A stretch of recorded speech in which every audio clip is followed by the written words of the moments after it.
This is the story of a man named Stanley. Stanley worked for a company in a big building where he was employee number 427.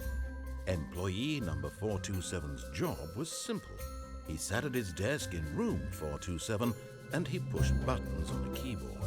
Orders came to him through a monitor on his desk, telling him what buttons to push, how long to push them, and in what order. This is what employee 427 did every day of every month of every year. And although others might have considered it soul-rending, Stanley relished every moment that the orders came in, as though he had been made exactly for this job. And Stanley was happy. And then one day, something very peculiar happened. Something that would forever change Stanley.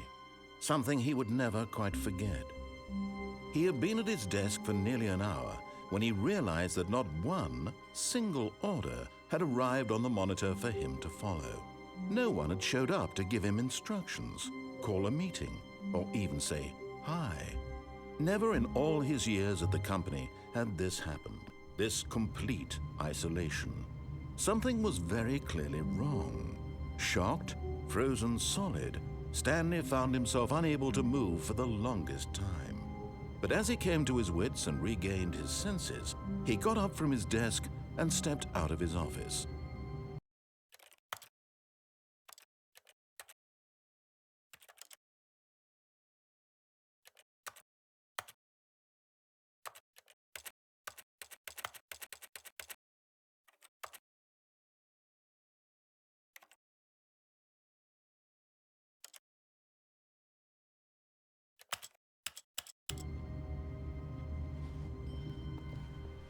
All of his co-workers were gone. What could it mean? Stanley decided to go to the meeting room. Perhaps he had simply missed a memo. No matter how hard Stanley looked, he couldn't find a trace of his co-workers.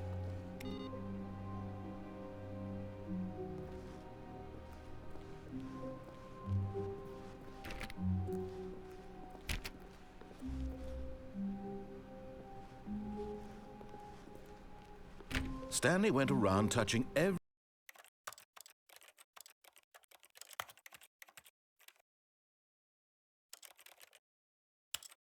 little thing in the office, but it didn't make a single difference, nor did it advance the story in any way.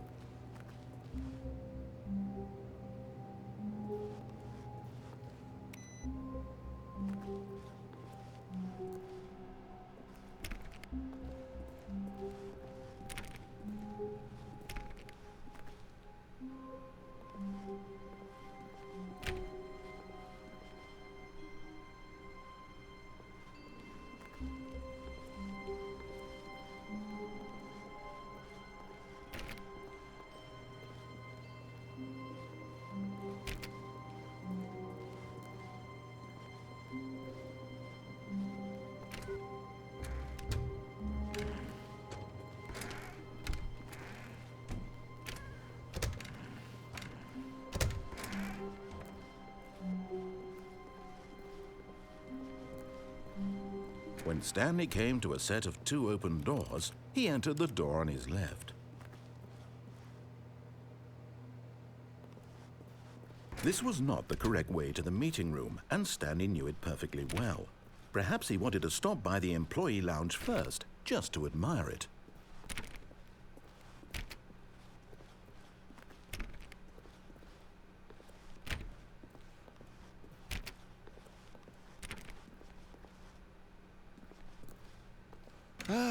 Yes, truly a room worth admiring. It had really been worth the detour after all, just to spend a few moments here. But eager to get back to business, Stanley took the first open door on his left.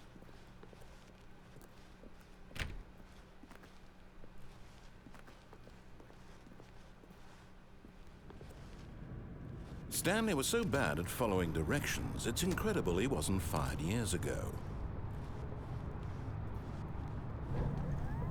Look, Stanley, I think perhaps we've gotten off on the wrong foot here. I'm not your enemy, really, I'm not. I realize that investing your trust in someone else can be difficult, but the fact is that the story has been about nothing but you all this time. There's someone you've been neglecting, Stanley. Someone you've forgotten about. Please, stop trying to make every decision by yourself. Now, I'm not asking for me, I'm asking for her. This is it, Stanley. Your chance to redeem yourself, to put your work aside, to let her back into your life. She's been waiting.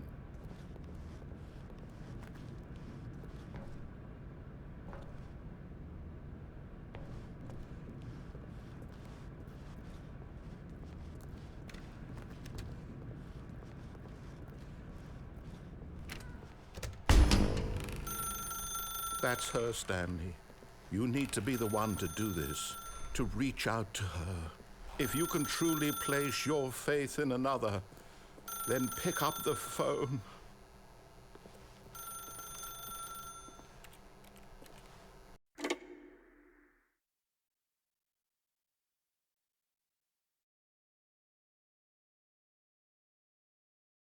Oh, Stanley, is that you? Hold on, sweetie. Sorry to keep you waiting. I'm just pulling the bread out of the oven. All right. Okay, there we go. All right, now, I want you to come in and tell me all about your day. Gotcha. Oh, come on. Did you actually think you had a loving wife who'd want to commit their life to you? I'm trying to make a point here, Stanley. I'm trying to get you to see something. Come inside.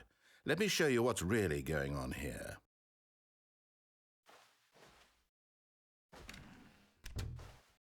This is a very sad story about the death of a man named Stanley. Stanley is quite a boring fellow. He has a job that demands nothing of him, and every button that he pushes is a reminder of the inconsequential nature of his existence.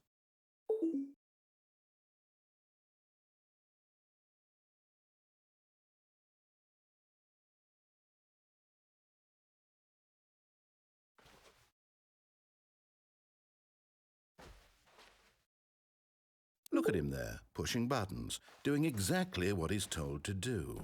Now he's pushing a button. Now he's eating lunch. Now he's going home. Now he's coming back to work. One might even feel sorry for him, except that he's chosen this life. But in his mind, he can go on fantastic adventures.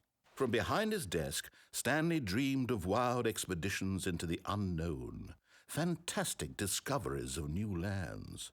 It was wonderful, and each day that he returned to work was a reminder that none of it would ever happen to him. And so he began to fantasize about his own job. First, he imagined that one day while at work, he stepped up from his desk to realize that all of his co-workers, his boss, everyone in the building had suddenly vanished off the face of the earth. The thought excited him terribly. So he went further. He imagined that he came to two open doors and that he could go through either. At last, choice. It barely even mattered what lay behind each door. The mere thought that his decisions would mean something was almost too wonderful to behold.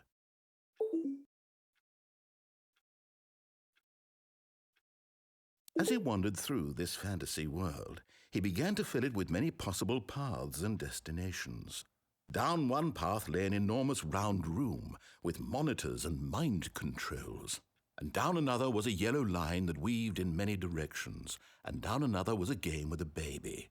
And he called it the Stanley Parable. It was such a wonderful fantasy, and so in his head he relived it again, and then again, and again, over and over, wishing beyond hope that it would never end, that he might always feel this free. Surely there's an answer down some new path, mustn't there be? Perhaps if he played just one more time. But there is no answer. How could there possibly be? In reality, all he's doing is pushing the same buttons he always has. Nothing has changed. The longer he spends here, the more invested he gets, the more he forgets which life is the real one.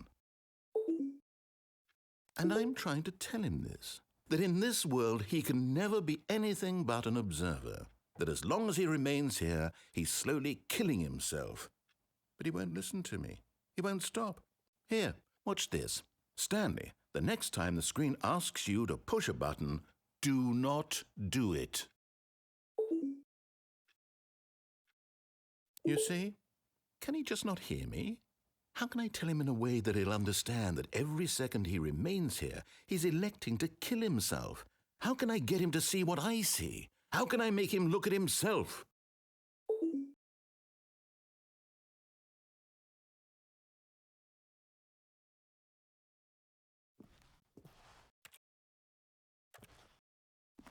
I suppose I can't, not in the way I want him to. But I don't make the rules. I simply play to my intended purpose, the same as Stanley. We're not so different, I suppose. I'll try once more to convey all this to him. I'm compelled to. I must. Perhaps, well, maybe this time he'll see. Maybe this time. And I tried again, and Stanley pushed a button. And I tried again, and Stanley pushed a button. And I tried